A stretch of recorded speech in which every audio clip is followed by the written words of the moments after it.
पालघर जिल्ह्यातील आदिवासी संस्कृती ही महाराष्ट्राच्या सांस्कृतिक वारशाचा एक महत्त्वाचा भाग आहे।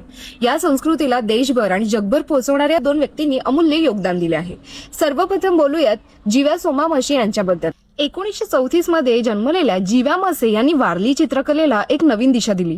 पूर्वी वारली चित्रकला फक्त धार्मिक विधी आणि सणांपुरती मर्यादित होती, पण त्यांनी ते दैनंदिन जीवनाचे चित्रण करणारी स्वतंत्र कला बनवली। त्यांनी भिंतीऐवजी कागद आणि कॅनव्हासवर चित्रे काढण्यास सुरुवात केली, त्यामुळे वारली कला जगभरात पोहोचली। त्यांच्या चित्रांचे प्रदर्शन भारतासह अनेक देशांमध्ये झाले। त्यांच्या या महान कार्यासाठी भारत सरकारने 2011 मध्ये त्यांना पद्मश्री पुरस्काराने सन्मानित केले। आता जाणून घेऊया भिकल्या लाडक्या धिंडा यांच्याबद्दल, ज्यांना आताच तुम्ही बऱ्याच सोशल मीडिया प्लॅटफॉर्मवरती पाहिलं असेल। जव्हार तालुक्यातील वालवंडा गावातील भिकल्या धिंडा हे वारली समाजातील प्रसिद्ध तारपा वादक आहेत।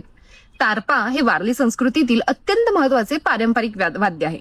लहानपणापासूनच त्यांनी हे वाद्य वाजवण्यास सुरुवात केली आणि अनेक दशकांपासून ही परंपरा जतन केली। त्यांच्या कुटुंबात अनेक पिढ्यांपासून तारपांची परंपरा चालत आलेली आहे। वारली संस्कृती आणि तारपा संगीताचे जतन केल्याबद्दल त्यांना 2026 मध्ये पद्मश्री पुरस्कार जाहीर झाला।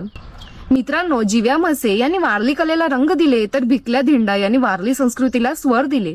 एकाने चित्राच्या माध्यमातून आदिवासी जीवन जगासमोर मांडले, तर दुसऱ्याने संगीताच्या माध्यमातून आदिवासी परंपरा जिवंत ठेवली। या दोघांच्या कार्यामुळे आज पालघर जिल्ह्याचे नाव देशभर गौरवाने घेतले जाते।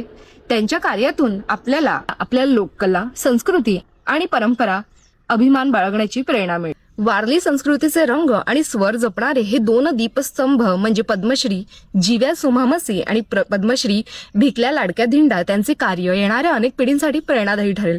धन्यवाद। व्हिडिओ आवडल्यास लाईक, शेअर आणि सबस्क्राईब करायला विसरू नका।